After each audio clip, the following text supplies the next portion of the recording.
Hello everyone, in this video we will try to understand next section, that is section number 83 of the Bharatiya Nyaya Samhita 2023. Title is marriage ceremony fraudulently gone through without lawful marriage. यानी कि आपने शादी नहीं की है, बस pretend किया है कि आपने शादी की है with a dishonestly fraudulent intention.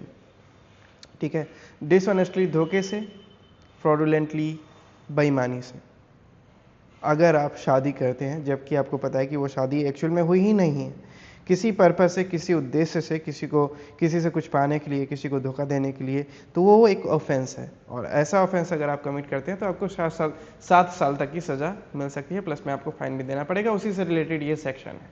Title से इतना समझ में आता है, पनिशमेंट नहीं, लेकिन पनिशमेंट को छोड़ के मोटा मोटा टाइटल से हमें ये समझ में आता है कि marriage ceremony fraudulently gone through, कि आपने धोखाधड़ी से, जालसाजी से आपने शादी की है विदाउट लॉफुल मैरिज, जबकि वो शादी हुई नहीं है, बस आपने प्रिटेंड किया है कि वो शादी हुई है अपनी तरफ से। अब इसका प्रोविज़न कहता है whoever dishonestly और with a fraudulent intention, कोई भी धोखे से या बेईमानी से, धोखे या बेईमानी की नीयत के साथ goes through the ceremony of being married, शादी की जो भी सेरेमनी होती है किसी शादी में, वो सभी परफॉर्म करता है, knowing that he is not thereby lawfully married, ये जानते हुए कि ऐसा करने से उसकी शादी नहीं होने वाली है। ये चीज़ है उसके माइंड में कि वो भले ही ये चीज़ कर रहा है लेकिन उससे उसकी शादी नहीं होगी। ऐसा अगर कोई व्यक्ति करता है तो वैसी परिस्थिति में उस व्यक्ति को जो पनिशमेंट मिलेगी, shall be punish with imprisonment of either description. Either description means simple imprisonment भी हो सकती है या फिर रिग्रेस भी हो सकती है। कितने टर्म के लिए, कितने टाइम के लिए?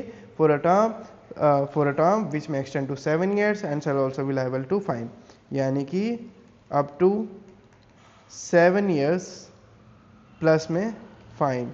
तो 7 साल तक का कारावास उसे मिल सकता है अगर ऐसा कोई किसी व्यक्ति के साथ करता है तो।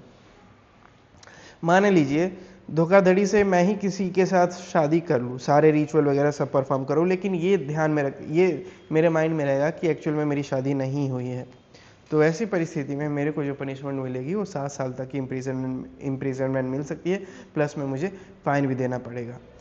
दिस वाज सेक्शन 83, बहुत ही छोटा और सिंपल सेक्शन था। इसको रीड आउट करके, कंप्लीट रीड आउट करके क्लोजर देते हैं। What section 83 says, marriage ceremony fraudulently gone through without lawful marriage. Whoever dishonestly or with a fraudulent intention gone through the ceremony of being married, knowing that he is not thereby lawfully married, shall be punished with imprisonment of either description for a term which may extend to 7 years and shall also be liable to fine. This was section 83. I hope समझ में आया हो। In case नहीं आया हो तो जो भी वर्ड डिफ़िकल्ट लगे उसको हाईलाइट करके, उसको हिंदी में उसको समझ के फिर इसको रीड करने की कोशिश कीजिए। तब भी नहीं आया तो मेरी वीडियो देख लीजिए, तब भी नहीं आया तो 4-5 बार इसको रीड कीजिए, अपने आप आ जाएगा। That's it. We will discuss next session in our next video. Till then have a good time, bye bye and thank you.